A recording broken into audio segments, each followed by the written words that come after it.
On this Thursday edition of Locked On Grizzlies, in the wake of the Pascal Siakam trade to the Indiana Pacers, if the Grizzlies could get involved in future dealings, who would you move on from?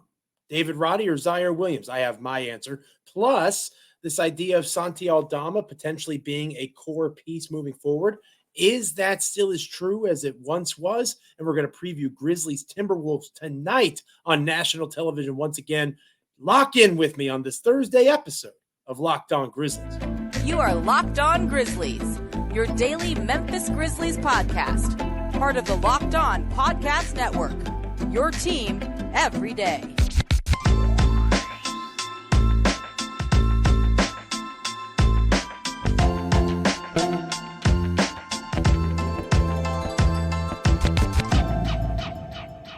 It is indeed a Thursday edition of Locked On Grizzlies, and I am your host for this episode, Joe Mullinax, flying solo. This time around, no DeMichael Cole of the Commercial Appeal there in Memphis, Tennessee. The Memphis Grizzlies beat writer will be back with us on tomorrow's episode of Locked On Grizzlies. But today, this is my time, Joe Mullinax, my time to fly solo with you wherever you're checking out the podcast, whether it's on Apple, Spotify, wherever you get podcasts, or if you're with us on YouTube.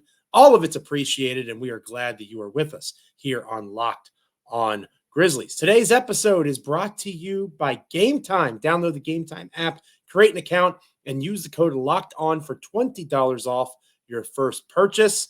We are excited to have you with us again wherever you are taking in this podcast, free and available wherever you get podcasts, as well as on YouTube.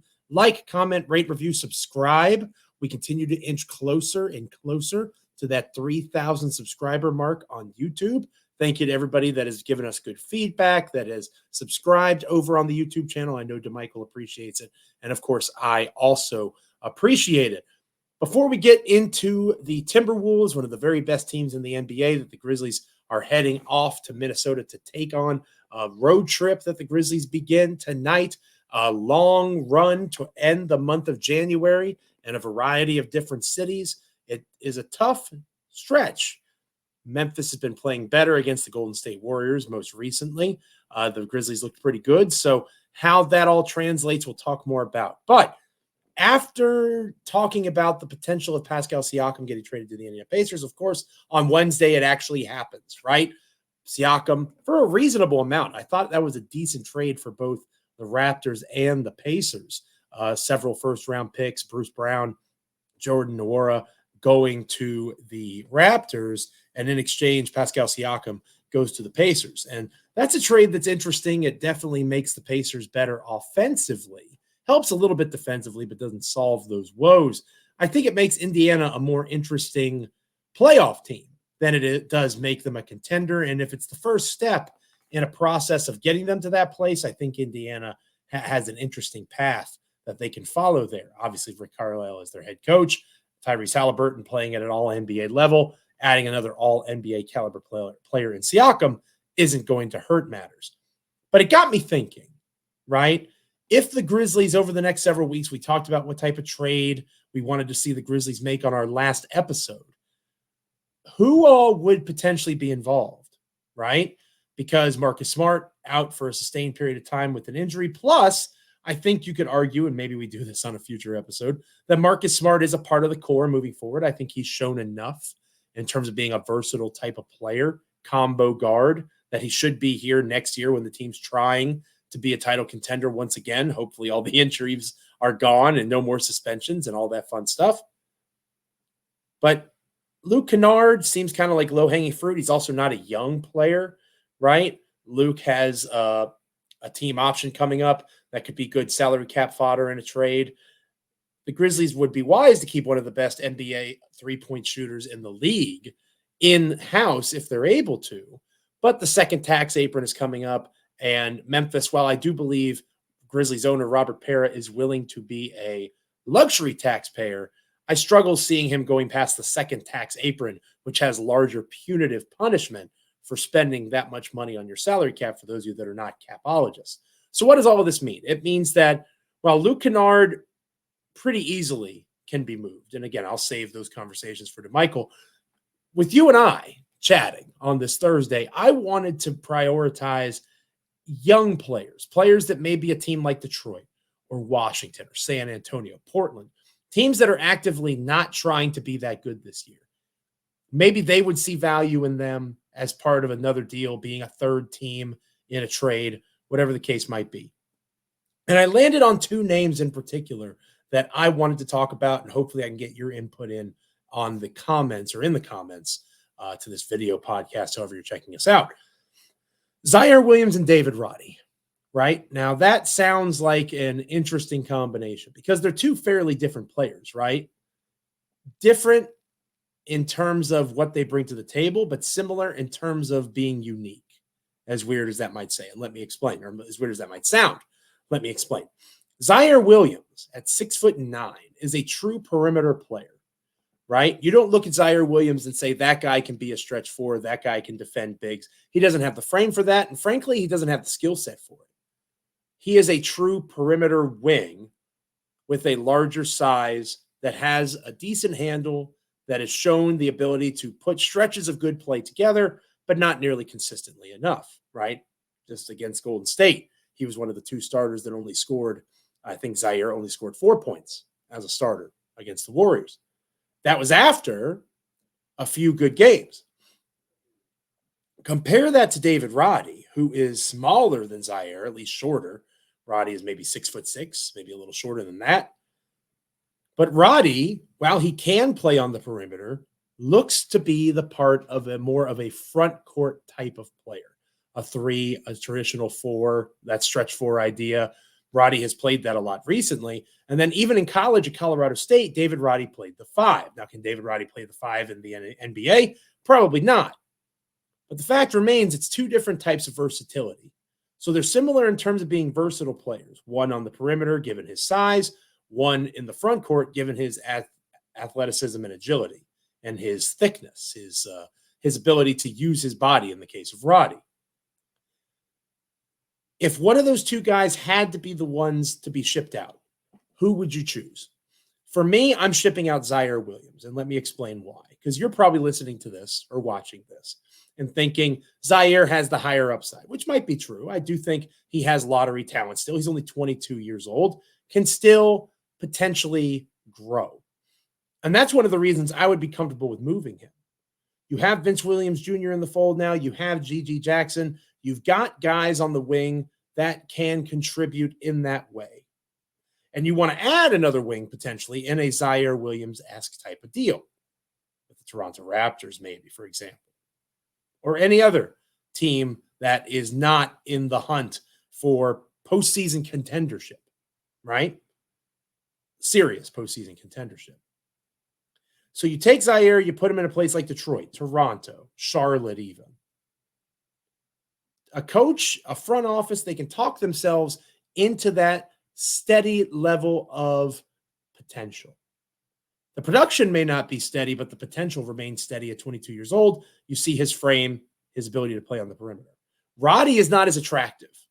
He doesn't have that lottery pedigree. He doesn't have that sheer physical size as a true perimeter player. But to me, what Roddy is he's more functional for what the Grizzlies need. He's more versatile. He can play on the perimeter, but he can also be a front court player.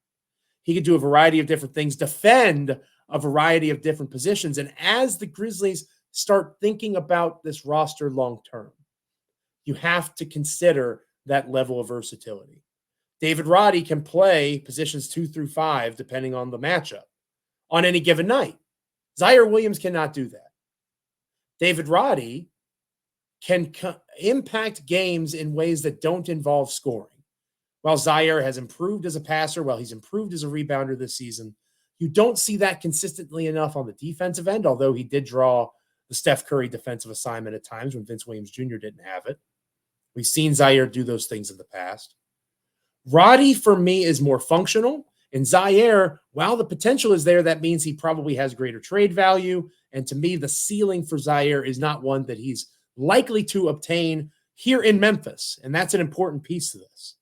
We've talked about in the past, DeMichael and I, how Ziaire as a mid-court or mid-range shooter is not maximized with the Grizzlies. What he is best at is not prioritized. So take the high road in terms of value.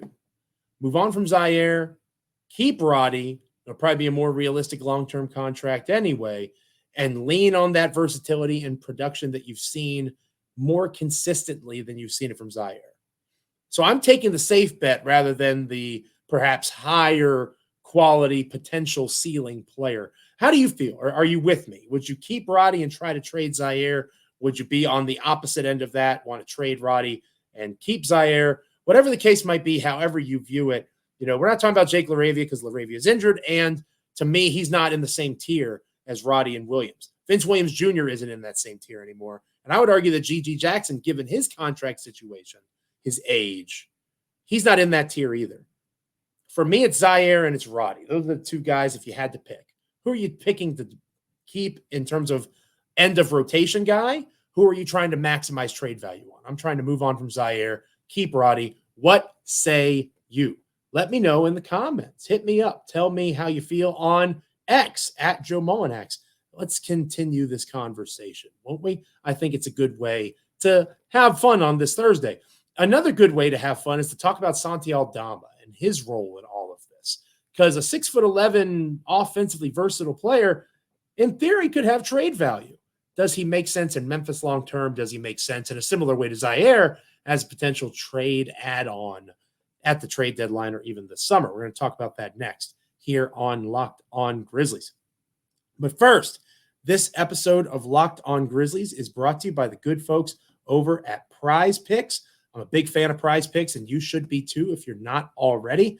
Prize Picks has so much going on as the largest daily fantasy sports platform in North America. They're easy and exciting, and they only have you against the numbers. They're not going against other people. You're going against projections. And with the basketball season in full swing, football season in the playoffs, you can participate in the Specials League, which is created specifically for combo projections that include two or more players from different sports. Like you could go Jaren Jackson Jr. and Travis Kelce this weekend, 10.5 combo, three-pointers made, and receptions. You could also do a reboot policy. If a player gets injured in football and basketball games, if you have somebody that exits the first half and doesn't return, that player gets rebooted. Prize Picks is the only daily fantasy sports platform that has an injury insurance policy. So if you haven't tried Prize Picks yet, go to prizepicks.com/LockedOnNBA and use code LockedOnNBA for a first deposit match up to $100. Again, prizepicks.com/LockedOnNBA. Use the code LockedOnNBA for a first deposit match up to $100. Prize Picks, daily fantasy sports made easy.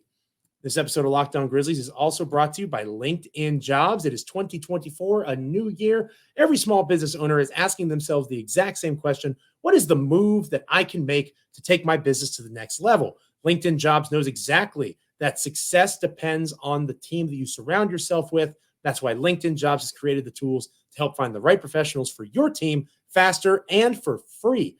LinkedIn isn't just another job board. LinkedIn has a vast network of more than 1 billion professionals, which makes it the best place to hire. And hiring is easy when you have that many quality candidates.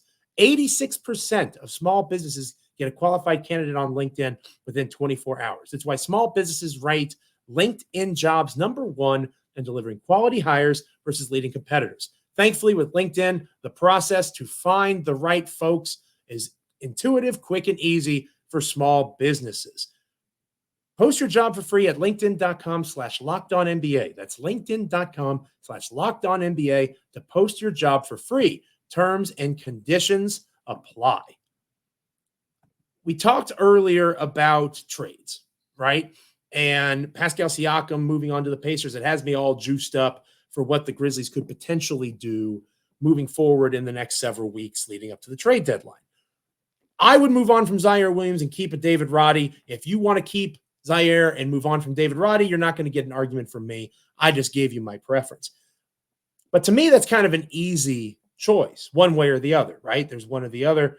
Easy direction to move on from, especially now that you have G.G. Jackson and Vince Williams Jr. presumably in the core fold.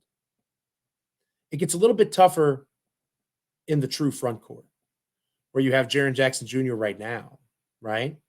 Xavier Tillman is about to be a free agent. Steven Adams coming off of a serious knee injury. Brandon Clark should be healthy in the next 6 weeks or so.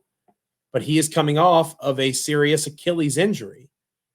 In the front court, you've got a guy in Santi Aldama who has been consistent in terms of his growth offensively. He is a versatile offensive 6'11" big, a guy that in the past people have argued, can this guy play on the perimeter or not? I don't think he's a wing. I don't think he can do those things. Maybe you do. But I've seen enough of Santi Aldama, especially defensively. It doesn't give me confidence that he can be a perimeter defender on a night in, night out basis. Maybe offensively he has the game to do that, but he doesn't have it defensively. So for me, he's a 4, and he can play the 5 depending on the matchup. But we don't talk about Santi Aldama as a tradable piece very often. And my question going into this trade deadline is why? It's not like Santi is untouchable. It's not like he is a player that should not be on the table. If a team offers a deal that makes a heck of a lot of sense to the Grizzlies, both now and in the long term, helps them avoid luxury tax concerns, helps them bring in an upgraded wing player, an upgraded backup big, like I talked about yesterday, taking a Rody or a Williams, a Conchar maybe, although I agree with DeMichael that contract's a little bit harder to move on from, a LaRavia even, tagging a first-round pick and getting an upgrade like a Quentin Grimes. You take Santi Aldama, tag a first-round pick to him, could you get an upgrade? As a front court player, I think you could, especially from a team that has wings that are combo forward types that perhaps they don't see the long-term value in that Memphis could as a team that's in this weird skip year where they plan on being a contender again next season with a healthy Ja Morant and presumably Steven Adams and Brandon Clark. If Santi Aldama comes along and provides you that opportunity, you have to listen. Now, is Aldama more off the table than Rody and Williams? I would argue yes. Because again, we talked about versatility earlier, right? And while Aldama may lack defensive versatility in terms of what he's capable of doing as a wing perimeter defender compared to Williams and Rody, what Aldama does better than both of those guys is score the basketball in ways that the Grizzlies want the basketball to be scored. Aldama has shown that he is a more consistent, at least in terms of taking the 3. And he's good enough at it currently, 34% from beyond the arc, so not elite by any stretch. But you have to respect him as a potential shooter. He has shown the ability to convert that shot, right? He's also shown the ability at 6'11" to create on the perimeter in a similar way to Jaren Jackson Jr. And to be honest with you, watching those guys play, I'm not saying that Santi is as good as Jaren, because obviously he's not. But it harkens back in my mind to the reality of Xavier Tillman Sr. playing more when Steven Adams got hurt, or Derrick Rose being viewed as a point guard priority to replace Ja Morant during his suspension in free agency. The Grizzlies like to find guys with comparable skill sets so they can continue their system the way that they operate on both ends of the floor. Santi doesn't perfectly mirror what Jaren does, but he can create off the dribble. He has shown growth as a creator of offense for others. His assist percentage is at a career high compared to his first 2 years in the league. Santi has that capacity. And I think that kind of like Zaire, as we mentioned earlier, the size, the lottery talent, teams are going to see what Santi Aldama is able to do on the offensive end in particular at 6'11" and perhaps want to take a swing. So what does Zaire Williams, Santi Aldama, and a first-round pick get you? Maybe that's a topic for another episode of Locked On Grizzlies. But I just want to remind everyone of the way that this should look for the Memphis Grizzlies moving forward. There are 3 guys on this roster that, in my opinion, are untouchable. That's Ja Morant, Desmond Bane, Jaren Jackson Jr. You want to add Vince Williams Jr. to that? I don't think he's untouchable, but he just signed a long-term extension that is cap-friendly, team-friendly. Clearly, the team values him. Vince Williams Jr. has earned that contract and then some more than likely. He's 4th on that list. If a team wants anybody else, you hear them out. Might take more. Like Marcus Smart, might take more. Santi Aldama certainly would take more for me than a Zaire Williams or David Roddy or the tier below that, Jake LaRavia, John Conchar, those types of guys. But I think that we have to open up our perspective to this idea of Santi potentially being someone that could be moved on from for these Grizzlies, because there's value in Santi, just like there's value in Zaire. And maybe you argue that Santi has more value because he's shown the ability to produce at the NBA level more consistently than Zaire. There's still potential being bet on when it comes to Zaire Williams. So Santi might be in that mix too. And don't let that be something that breaks a trade for you. Because again, outside of Bane, Morant, and Jackson Jr., everything should be on the table going into the rest of the season. That's not as relevant as what the team has to do going into tonight in their game with the Minnesota Timberwolves. We're going to talk about that next here on Locked On Grizzlies. But first, I want to remind you to go and subscribe to the first ever national sports 24/7 streaming channel on YouTube. That, of course, is Locked On Sports Today, covering the top sports stories of the day with local experts of Locked On, plus our national shows covering each and every league. Go to Locked On Sports Today on YouTube. Subscribe to the first ever national sports 24/7 streaming channel. This episode of Locked On Grizzlies is brought to you by Game Time. I know you're like me, and every once in a while you have come up with this great harebrained idea, right? Let's catch a game. Let's go to a show. Let's go do something. Let's be spontaneous, right? And then you go to a app and you try to find tickets, and it's a burden. It's a pain. It's no longer fun. You shouldn't have to worry when you're buying tickets to your next big event. With killer last-minute deals and all-in prices, as well as views from your seats and a best price guarantee, Game Time takes the guesswork out of buying tickets. Again, buying tickets in seconds with up to 2 taps of picks for tickets is so wonderful to have. That Game Time guarantee means you're going to get the best price. You have flash deals and the ability to see your seat from where you'll be sitting. All that matters a lot when it comes to getting the best value for your dollar. So take the guesswork out of buying tickets with Game Time. Download the Game Time app, create an account, and use the code LOCKEDON for $20 off your first purchase. Terms apply. Again, create an account and redeem the code LOCKEDON for $20 off. Download Game Time today. Last-minute tickets, lowest price guaranteed. When we come back here on this episode of Locked On Grizzlies, we preview Memphis's trip to Minnesota and taking on the Timberwolves. Stick with us. Welcome back to Locked On Grizzlies. I am Joe Mullinax, once again solo. No DeMichael Cole on this episode. He will be back on the Friday edition of Locked On Grizzlies, rehashing the upcoming Timberwolves game, which we're about to talk about here on this episode. And maybe he'll have some takes on my Williams versus Rody ranking, Santi Aldama not being untouchable or being willing to move on from him if the price is right. And in future episodes, because again, it's a long season, maybe DeMichael and I can talk about what that price might look like in the lead up to the trade deadline. I also know DeMichael is very eager to talk about Gigi Jackson, what he is capable of. Rafael Barlow, I believe, is going to be a guest on the show here soon to talk about Gigi. Very few drafts experts are as well-versed on what Gigi Jackson brings to the table as Barlow is. So lots of good stuff coming in the next couple of days here on Locked On Grizzlies as we close out the week and start a new one. But before we get to all that, we have to talk about Grizzlies-Timberwolves. And this has been a tough matchup for Memphis so far this season, right? The Grizzlies lost both games so far to Minnesota, 119-97 in November, and then 127-103 in December. Minnesota didn't see Ja Morant either of those games. And of course, the Timberwolves won't see Ja in either of these next two contests. The biggest takeaway for me from their most recent encounter, which was in Memphis, the Grizzlies struggled mightily, especially in the third quarter. It was a close game at halftime. Memphis was only down 5.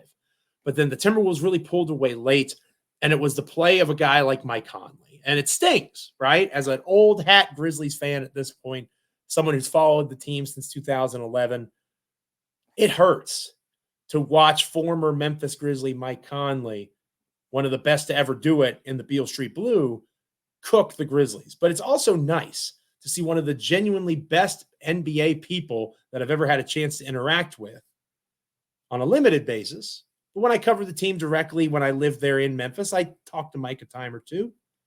And he's just so kind, and you hear so many wonderful things about him and the way that he represents himself.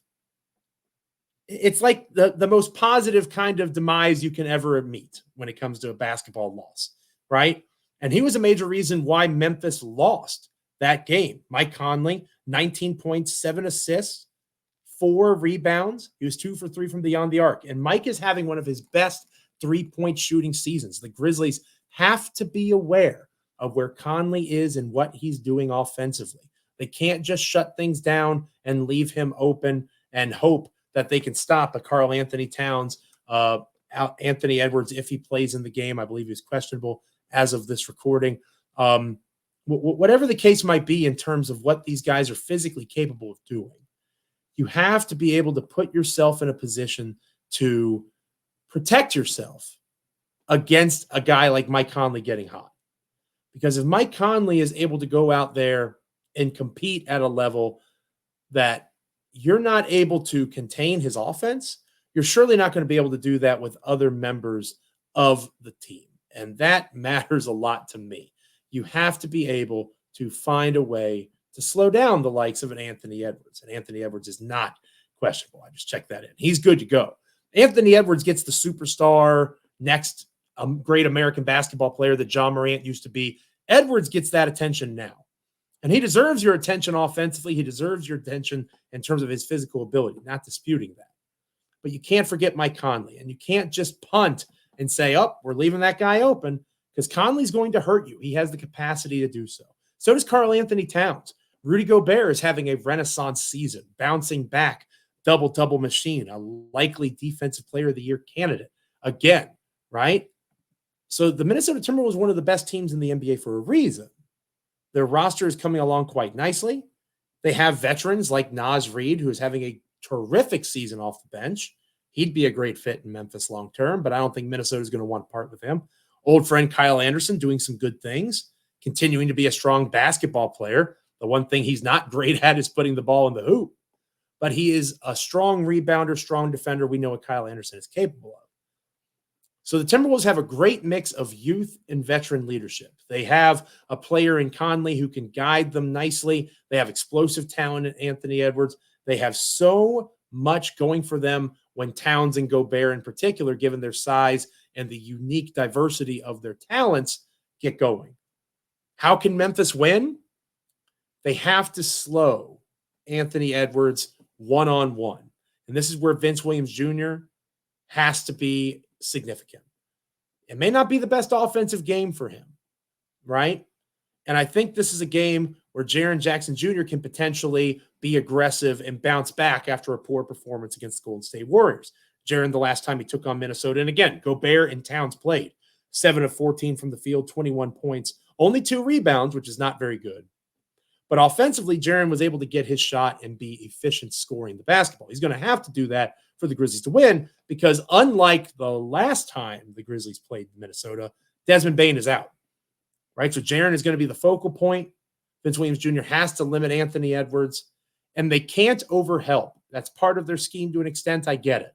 But if you allow simple dribble penetration and Mike Conley can pick and prod his way through the defense, there are going to be open shooters. There's going to be open slashers and cutters. The Timberwolves are going to be able to get whatever they want because they are simply at closer to full strength than the Memphis Grizzlies can ever hope to be as the season goes on.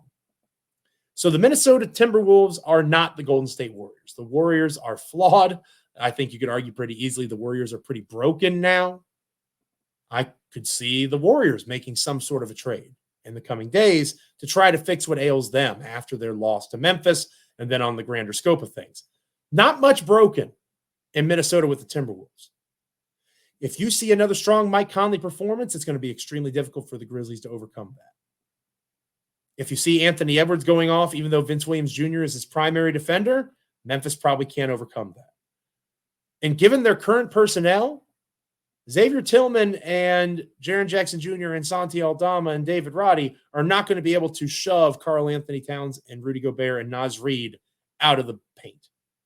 They have to lean into transition scoring, team rebounding, being consistent with their movement and moving the ball, not just for good shots, but for great shots. If they're disciplined in that way on both ends of the floor, they can find a way to beat this Minnesota team. But it's going to take a team effort. It can't all be Jaren. It can't all be hoping that Mike Conley misses threes. This Minnesota Timberwolves team is too good. You're going to have to bring defensive execution with you, even if your offensive woes potentially continue for you. And G.G. Jackson has scored extremely well. This might be a game where he cools off a bit because of the defensive prowess of the Timberwolves. I would love to be wrong, And I would love to listen to the Friday edition of Locked On Grizzlies and hear to Michael Cole talk about how wrong I was. But this is a game that Minnesota should win. This is a game that the Grizzlies are going to have issues with, and they're going to have to play at their very best to keep it close. They haven't been able to do so yet this season. Let's see if they can pull it off the third time around against Minnesota. Thank you guys so much for checking out this episode of Locked On Grizzlies. Friendly reminder to subscribe to the first ever national sports 24/7 streaming channel on YouTube, which is Locked On Sports Today, 24/7 covering the top sports stories of the day with local experts of Locked On, plus our national shows covering every league. Go to Locked On Sports Today on YouTube, subscribe to the first ever national sports 24/7 streaming channel. Again, free and available wherever you get your podcasts. Check us out on YouTube. Like, comment, rate, review, subscribe. We are proud members of the Locked On Podcast Network here on Locked On Grizzlies, your team each and every day. We are close to 3,000 subscribers on YouTube. Continue to spread the word. Hit that subscribe button. Let people know about what's happening over here at Locked On Grizzlies. We're proud of the show that we're building, and we're so grateful that hopefully you're an everydayer already. But if you're not an everydayer, hopefully you'll subscribe and you'll be back with us on our Friday edition of the show. Go Grizzlies. It's going to be a tough one tonight, but they've got a chance if they can compete. Let's hope for good Zaire Williams and David Rody play to, at the very least, increase trade value. And then to a lesser extent, Santi Aldama. Memphis needs all those guys to compete, but consolidation is coming, whether it's now or later. Another step in that direction to see who should stay and who should go. Continued data accumulation in that regard is worth keeping an eye on in this game and moving forward. Thank you again. Like, comment, rate, review, subscribe wherever you get podcasts. Check us out on YouTube as well. I'm Joe Mullinax. Stay locked in. Catch you next time on Locked On.